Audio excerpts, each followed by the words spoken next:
KPSC ಅಕ್ರಮ ಹಾಗೂ ಶಿಕ್ಷಣ ಇಲಾಖೆಯಲ್ಲಿ ಖಾಲಿ ಇರುವ ಹುದ್ದೆಗಳ ಭರ್ತಿಗೆ ಆಗ್ರಹಿಸಿ ವಿದ್ಯಾರ್ಥಿಗಳು ಫ್ರೀಡಂ ಪಾರ್ಕ್ನಲ್ಲಿ ಪ್ರತಿಭಟನೆ ನಡೆಸಿದರು. ಈ ಪ್ರತಿಭಟನೆಗೆ ರಾಜ್ಯ ಬಿಜೆಪಿ ಕೂಡ ಬೆಂಬಲಿಸಿತು. ಬಿವೈ ವಿಜೇಂದ್ರ ಹಾಗೂ ಬಿಜೆಪಿ ನಾಯಕರು ಹೋರಾಟದಲ್ಲಿ ಭಾಗಿಯಾಗಿದ್ದರು. ಒಂದು ರಿಪೋರ್ಟ್ ಇಲ್ಲಿದೆ ನೋಡಿ. ಕೆಪಿಎಸ್ಸಿ ಭ್ರಷ್ಟಾಚಾರದ ವಿರುದ್ಧ ಸಮರ. ಫ್ರೀಡಂ ಪಾರ್ಕ್ನಲ್ಲಿ ಉದ್ಯೋಗ ಆಕಾಂಕ್ಷಿಗಳ ಹೋರಾಟ. ಸರ್ಕಾರಕ್ಕೆ 4 ದಿನಗಳ ಗಡುವು ಕೊಟ್ಟ ಅಭ್ಯರ್ಥಿಗಳು. ಪಶುವೈದ್ಯಾಧಿಕಾರಿಗಳ ಹುದ್ದೆಗೆ 80 ಲಕ್ಷ ಡೀಲ್ ಪ್ರಕರಣ ಬೆಳಕಿಗೆ ಬರ್ತಾ ಇದ್ದಂತೆ ವಿದ್ಯಾರ್ಥಿಗಳ ಆಕ್ರೋಶ ದಿನೇ ದಿನೇ ಸ್ಫೋಟಗೊಳ್ಳುತ್ತಾ ಇದೆ. ಕೆಪಿಎಸ್ಸಿ ನಡೆಸುವ ವಿವಿಧ ಇಲಾಖೆಗಳಲ್ಲಿ ಪರೀಕ್ಷೆಯಲ್ಲೂ ಕೂಡ ಅಕ್ರಮ ನಡೆದಿರುವ ಬಗ್ಗೆ ವಿದ್ಯಾರ್ಥಿಗಳು ಆರೋಪಿಸುತ್ತಿದ್ದಾರೆ. ಇದರ ಬೆನ್ನಲ್ಲೇ ಬೆಂಗಳೂರಿನ ಫ್ರೀಡಂ ಪಾರ್ಕ್ನಲ್ಲಿ ಪ್ರತಿಭಟನೆ ನಡೆಸಿದ ವಿದ್ಯಾರ್ಥಿಗಳು ಅಕ್ರಮಕ್ಕೆ ಬ್ರೇಕ್ ಹಾಕಲು ಆಗ್ರಹಿಸಿದರು. ರಾಜ್ಯದ ಶಿಕ್ಷಣ ಇಲಾಖೆಯ ವಿವಿಧ ಹುದ್ದೆಗಳ ಭರ್ತಿಗೆ ಸರ್ಕಾರ ಕೂಡಲೇ ಅನುಮೋದನೆ ನೀಡಬೇಕು ಅಂತ ಆಗ್ರಹಿಸಿದ್ರು. ಶಿಕ್ಷಣ ಇಲಾಖೆಯಲ್ಲಿ ದೈಹಿಕ ಶಿಕ್ಷಕರು, ಸಂಗೀತ ಶಿಕ್ಷಕರು, ಹಿಂದಿ, ಚಿತ್ರಕಲಾ ಶಿಕ್ಷಕರ ನೇಮಕಾತಿ ಆಗಿಲ್ಲ. ಮುಂಬರುವ ಕೆಪಿಎಸ್ಸಿ ಕರ್ನಾಟಕ ಪಬ್ಲಿಕ್ ಸ್ಕೂಲ್ ಶಾಲೆಗಳಲ್ಲಿ ಮತ್ತು ಮುಂಬರುವ 72,000 ಹುದ್ದೆಗಳಲ್ಲಿ ವಿಶೇಷ ಶಿಕ್ಷಕರ ನೇಮಕಾತಿ ಆಗಬೇಕು ಅಂತ ಒತ್ತಾಯವನ್ನ ಮಾಡಿದ್ರು. ಸರ್ಕಾರ 4 ದಿನಗಳಲ್ಲಿ ಸ್ಪಂದಿಸದಿದ್ರೆ ರಾಜ್ಯಾದ್ಯಂತ ಹೋರಾಟ ಮಾಡಲಾಗತ್ತೆ ಅಂತ ಎಚ್ಚರಿಕೆಯನ್ನ ನೀಡಿದ್ರು. ಇನ್ನು ಪ್ರತಿಭಟನಾಕಾರರ ಆಗ್ರಹಗಳೇನು ಅಂತ ನೋಡೋದಾದ್ರೆ, ವಿದ್ಯಾರ್ಥಿಗಳ ಆಗ್ರಹಗಳೇನು?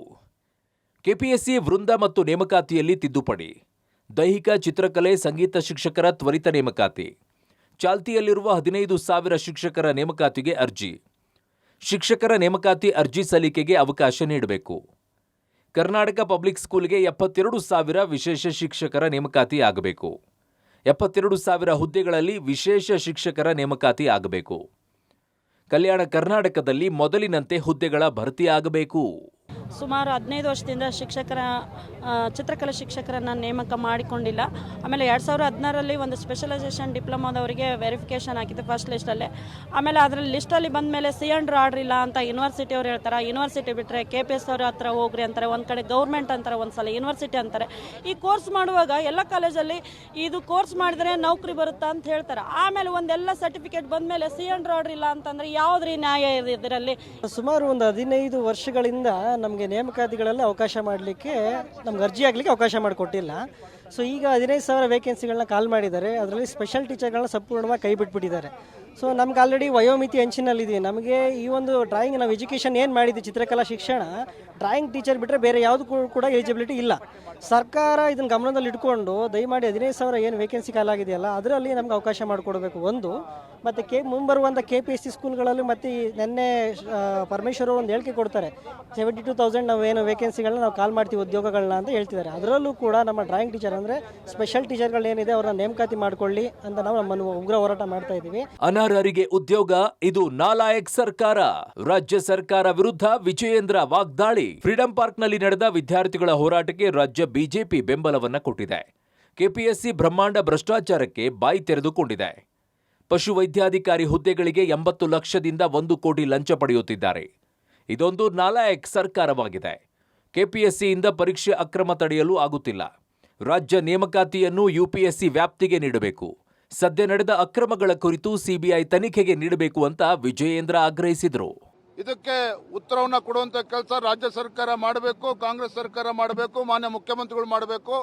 ಹಾಗಾಗಿ ನಾವು ಕೂಡ ಇವತ್ತು ಬಂದು ಏನು ವಿದ್ಯಾರ್ಥಿಗಳು ಯುವಜನತೆ ಪ್ರತಿಭಟನೆಯನ್ನು ಪ್ರಾರಂಭ ಮಾಡಿದವರಿಗೆ ಬೆಂಬಲವನ್ನು ಕೂಡ ಕೊಟ್ಟಿದ್ದೇವೆ.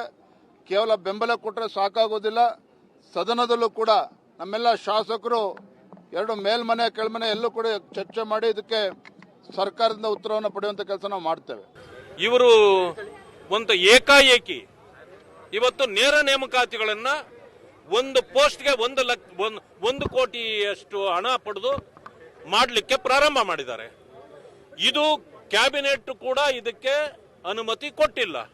ಈಗಿದ್ರೂ ಕೂಡ ಯಾವ ರೀತಿ ವೆಟರ್ನರಿ ಕಾಲೇಜಿನಲ್ಲಿ ಈ ರೀತಿ ಚಟುವಟಿಕೆ ನಡೆಯಲಿಕ್ಕೆ ಸಾಧ್ಯ?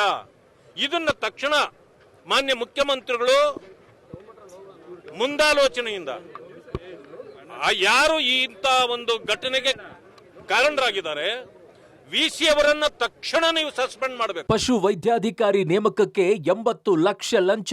ವಿಧಾನಸೌಧದಲ್ಲಿ 2 ಕೇಸ್, CID ತನಿಖೆಗೆ ಹಸ್ತಾಂತರ. ಕರ್ನಾಟಕ ಲೋಕಸೇವಾ ಆಯೋಗದ ಪಶು ವೈದ್ಯಾಧಿಕಾರಿ ಹುದ್ದೆಯ ಗೋಲ್ಮಾಲ್ ಸಂಬಂಧ ವಿಧಾನಸೌಧ ಪೊಲೀಸ್ ಠಾಣೆಯಲ್ಲಿ 2 ಪ್ರಕರಣ ದಾಖಲಾಗಿದೆ.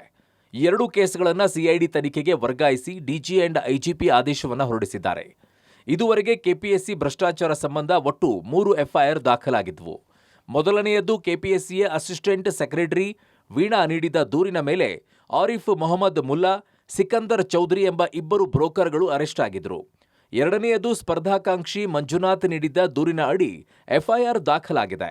ಈ ಪ್ರಕರಣದ ಗಂಭೀರತೆ ಪರಿಗಣಿಸಿ ಸಮಗ್ರ ತನಿಖೆಗಾಗಿ ಸಿಐಡಿಗೆ ಹಸ್ತಾಂತರಿಸಲಾಗಿದೆ. ಇನ್ನು ಕೆಪಿಎಸ್ಸಿ ಉಚ್ಚಾಟಿತ ಅಧ್ಯಕ್ಷ ಶಿವಶಂಕರಪ್ಪ ಸಾಹುಕಾರ ವಿರುದ್ಧ ನಕಲಿ ಆದಾಯ ಪ್ರಮಾಣ ಪತ್ರದ ಕೇಸ್ ಇದೆ.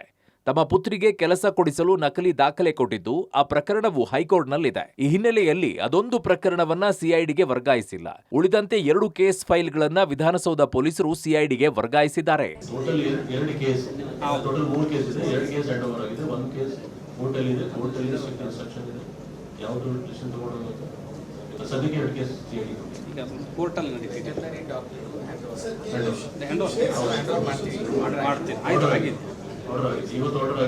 ಕೆಪಿಎಸ್ಸಿಯಲ್ಲಿ ನೇಮಕಾತಿ ಅಕ್ರಮಕ್ಕೆ ಬ್ರೇಕ್ ಹಾಕಲು ಸರ್ಕಾರ ಈಗಲೇ ಸಜ್ಜಾಗಬೇಕಾಗಿದೆ. ಇಲ್ಲದಿದ್ದರೆ ದೆಹಲಿಯಲ್ಲಿ ನಡೆದ ನೀಟ್ ಮಾದರಿಯ ಹೋರಾಟ ರಾಜ್ಯದಲ್ಲೂ ಉಗ್ರ ಸ್ವರೂಪಕ್ಕೆ ತಿರುಗುವುದರಲ್ಲಿ 2 ಮಾತಿಲ್ಲ. Prakash D Rampur, public TV, Bengaluru.